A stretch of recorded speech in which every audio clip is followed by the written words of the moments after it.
Hello and welcome back to my film criticism dojo, delivering the punch of evaluative insight. Marvel's Guardians of the Galaxy franchise has now been going for almost a decade, long enough for its star Chris Pratt to have fully grown into his hunky action lead image and leave behind the puppyish comedy turn from TV's Parks and Recreation that got him hired in the first place.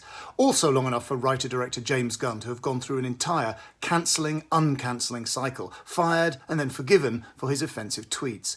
Now Guardians of the Galaxy has reached Volume 3, the threequel stage, overlong, yes, and finally reaching for an importance, an emotional closure, perhaps inspired by Gunn's own corporate redemption that it doesn't quite encompass, though leaving the GOTG brand open for a next-gen reboot. But it's still spectacular, spirited, and often quite funny. But no matter what happens next, the galaxy still needs its guardians. Hello, we come in peace.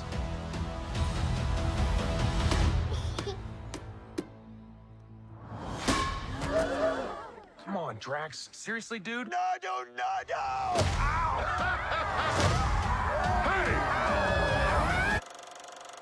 We find the Guardians in a state of emotional disarray, with Quill pining for Gamora, played by Zoe Saldana, who was killed in Avengers Infinity War 2019, but now exists as a time-travelled alt self, split from Quill and the group with no memory of their previous relationship, and now working with the Ravagers, led by Staka Ogord, played by Sylvester Stallone.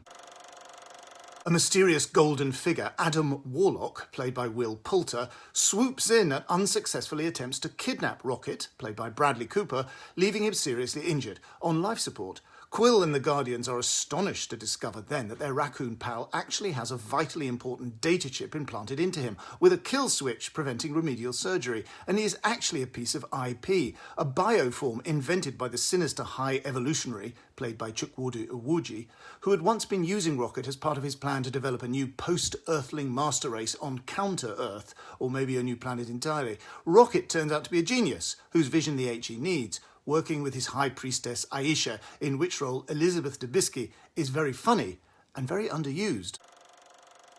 Now the whole group, including Groot, Vin Diesel, Drax, Dave Bautista, Mantis, Pom Klementieff, and Nebula, Karen Gillan, must journey to confront the High Evolutionary for no initial reason other than to save Rocket's life, but it soon becomes clear, inevitably, that what's at stake is the future of that galaxy that they're supposed to guard. The scene stealer turns out to be the good-natured, beefy Drax, with Dave Bautista showing us his comedy chops, and it's his character, apparently so violent and unsentimental, who heartwarmingly turns out to be a favourite with little kids, an idea going back to Toshiro Mifune in Seven Samurai. The narrative importance of this final movie episode is signalled partly by its hefty length, 20 minutes longer than Volume 2 and 28 minutes longer than Volume 1. But the sense of an ending is, perhaps inevitably also, undermined by the suspicion that the movie's constituent characters are each simply going to be reshuffled separately into the Marvel Cinematic Universe at some stage in the future.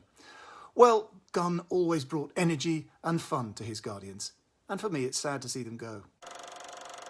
That's it. Please give this vlog your resounding, unhesitating, uncritical, even fanatical support on social media. And of course, subscribe. And if you're already subscribing, I want to thank you for your continued support. Also, if for some extraordinary reason you haven't yet done so, please buy my book, The Films That Made Me, an edited selection of my essays and reviews from The Guardian.